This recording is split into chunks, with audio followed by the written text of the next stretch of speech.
जय माता दी, जय माँ अम्बे गौरी, दुर्गा सप्तशती। जय माता दी। छठे दिन का पाठ। माता कात्यायनी।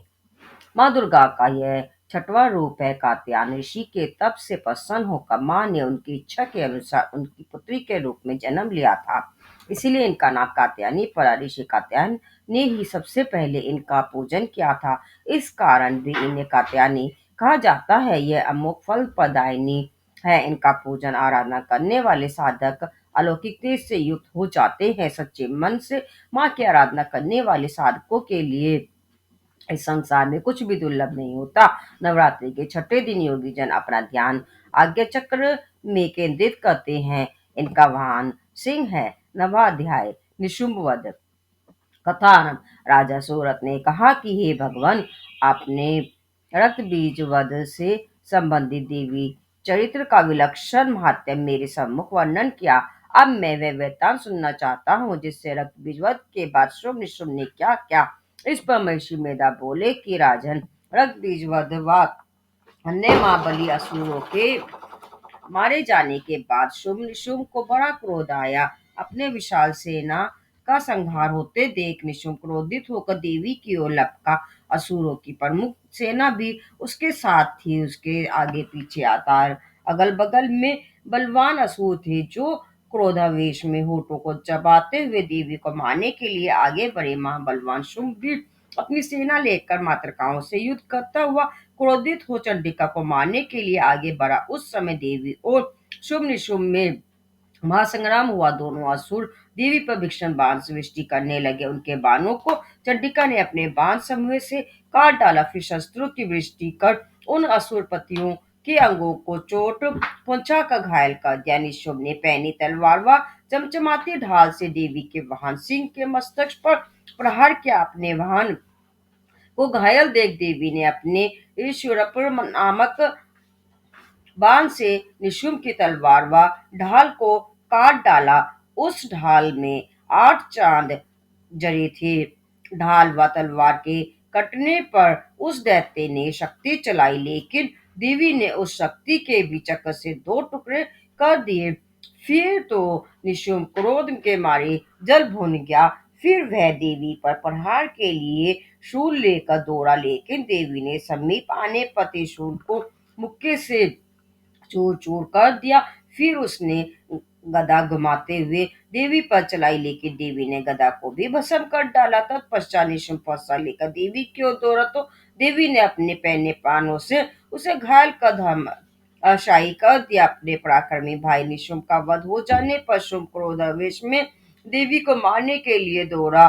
श्रेष्ठ आयुधों से शोभित शुभ रथ में बैठे बैठे ही अपनी विशाल 8 भुजाओं से आकाश को ढक कर शोभायमान था। शुंभ को आते देख अंबिका ने शंख ध्वनि की और धनुष की प्रचंडा से भी घोष शब्द किया। इसके पश्चात आसुरी सेना का तेज नष्ट करने वाला घंटा नाद किया और सभी दिशाओं को व्याप्त कर दिया। फिर देवी के वाहन सिंह ने अपनी दहाड़ से, जिसे सुनकर बड़े बड़े गजराज का मद टूट जाता था, धरती आकाश व 10 दिशाओं को गुंजा दिया। तत्पश्चात काली ने आकाश में उछलकर अपने 2 हाथों से धरती पर आघात किया, जिससे उत्पन्न शब्द के प्रभाव से पहले वाले सभी शब्द शांत हो गए।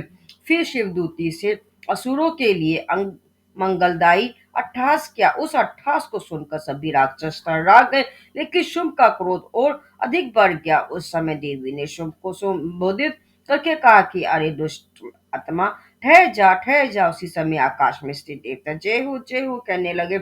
शुभ ने सामने आकर देवी पर ज्वालाओं से युक्त भीषण शक्ति चलाई। शक्ति को आते देख देवी ने महा उल्का से उसे काट दिया। उस समय शुंभ ने घोर सिंहनाद किया, जिससे तीनों लोग गूंज गए।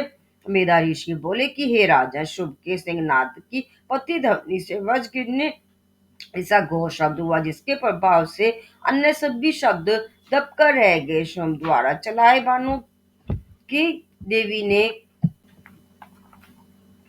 सैकड़ों टुकड़े कर दिए, तो देवी द्वारा चलाए बाणों को शुभ सैकड़ों हजारों खंडों में विभक्त कर दिया। इस पर क्रोधित देवी चंडिका ने शुंभ पर त्रिशूल चलाया। उसके घायल आघात से मूर्छित हो शुंभ धराशय हो गया, लेकिन तुरंत ही उसे चेतना आ गई और धनुष हाथ में लेकर बाणों से देवी काली व सिंह को हताहत कर दिया। तत्पश्चात असुराधिपति ने इस हजार भुजाएं निर्मित कर चक्र प्रहार से चंडिका को अवतरित कर दिया। तब गदी नाशनी देवी दुर्गा ने क्रोधित होकर अपने बाणों से उन चक्रों को काट डाला। यह देखने शुमासुरी सेना सहित चंडिका वध के लिए हाथ में गदा ले वेग पूर्वक दौड़ा। उसको अपनी ओर आते देख चंडी ने अपनी पैनी तलवार से उसकी गदा काट डाली।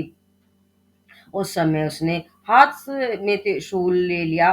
देवी पीड़क शुभ को हाथ में शूल लेकर आते देख चंडिका ने वेगवद शूल से उसकी छाती विदीर्ण कर दी। उस शूल से विदीर्ण होने पर उसकी छाती से एक अन्य महाबलशाली महापराक्रमी दैत्य खड़ी रह कहता हुआ प्रकट हुआ। उस दैत्य के ऐसा कहने पर देवी ठट्ठा कर हंस पड़ी और अपनी तलवार से उसका शीश काट दिया। इससे वह धरती पर गिर पड़ा। तत्पश्चात सिंह अपनी दारों से असुर की गर्दन को चलकर उन्हें खाने लगा। दूसरी ओर काली व शिवदूती ने भी अन्य असुरों का भक्षण प्रारंभ कर दिया। कुमारी की शक्ति से अनेक दैत्य नष्ट हो गए। ब्राह्मणी के मंत्रित जल से तेजहीन होकर कितने ही असुर भाग खड़े हुए। कितने ही अन्य असुर माहेश्वरी के विशाल से विदन होकर धरती पर गिर पड़े। कितने ही दैत्य भराई ई के तुतुन के आघात से विदन होकर धराशायी हो गए। वैष्णवी ने अपने चक्र से कितने ही दैत्यों को काट काट कर यमपुर भेज दिया। कितने ही दैत्य इंद्री के वज्र से आघात होकर प्राणों से हाथ धो बैठे। अनेक दैत्य मारे गए तो अनेक दैत्य भाग छूटे। कितने ही अन्य दैत्यों को काली शिवदूती ने ने खा लिया। यह था मार्कंडेय पुराण के अनुसार देवी मात्यम का निशुंभ वध नामक 9वां अध्याय संपूर्ण।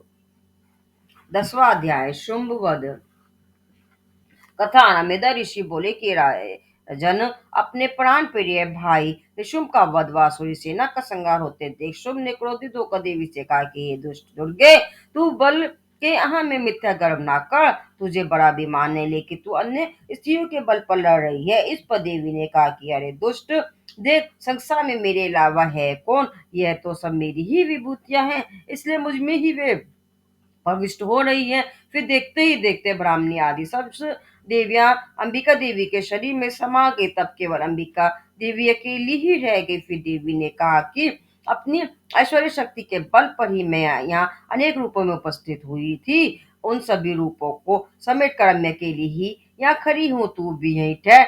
मेधा ऋषि बोले कि इसके बाद देवी व शुंभ में तथा देवताओं व दैत्यों में देखते ही देखते भीषण युद्ध छिड़ गया। दोनों ओर से बाणों पहने शस्त्रों की वर्षा होने लगी। युद्ध का वह दृश्य बड़ा भीषण था। इस युद्ध में देवी ने सैकड़ों प्रकार के दिव्यास्त्र छोड़े, जिन्हें शुंभ ने अपने निवारक अस्त्रों से काट डाला। इसी प्रकार शुंभ ने जो दिव्यास्त्र छोड़े उन्हें देवी ने भीषण हुंकार करके नष्ट कर डाला। फिर उस दैत्य ने सैकड़ों बाणों से देवी को पूरी तरह ढक दिया। इस पर देवी ने क्रोधित होकर एक ही बाण से दैत्य का धनुष काट दिया। धनुष के कटने पर शुंभ ने हाथ में शक्ति ले ली, लेकिन देवी ने अपने चक्र से उसकी शक्ति को काट डाला। फिर वह असुर शुंभ चमकती ढाल व तलवार हाथ में लेकर देवी पर आक्रमण करने लगा, लेकिन देवी ने उसे अपनी ओर आते देख धनुष से छोड़े तीखे बाणों से उसकी चमकती ढाल व तलवार को काट डाला। उस दैत्य के घोड़े व साथी भी मारे गए। इस पर क्रोधित हुआ असुर हाथ में मुग्दर लेकर देवी को मारने के लिए तत्पर हुआ। उसे अपनी ओर आते देखकर देवी ने अपने पहने बाणों से उसका मुग्दर नष्ट कर दिया। मुग्दर के नष्ट होने पर वह दैत्य मुक्का तान कर देवी की ओर लपका। उस दैत्य ने देवी की छाती पर मुक्का मारा। तब देवी ने उस असुर की छाती पर एक चपेटा थप्पड़ मारा। थप्पड़ खाकर वह दैत्य शुंभ धरती पर गिर पड़ा, लेकिन तुरंत ही उठकर खड़ा हो गया और उछल कर मार कर देवी को ऊपर आकाश में ले गया। उस समय देवी बिना किसी आधार के शुंभ से युद्ध करने लगी। इस प्रकार देवी व दैत्य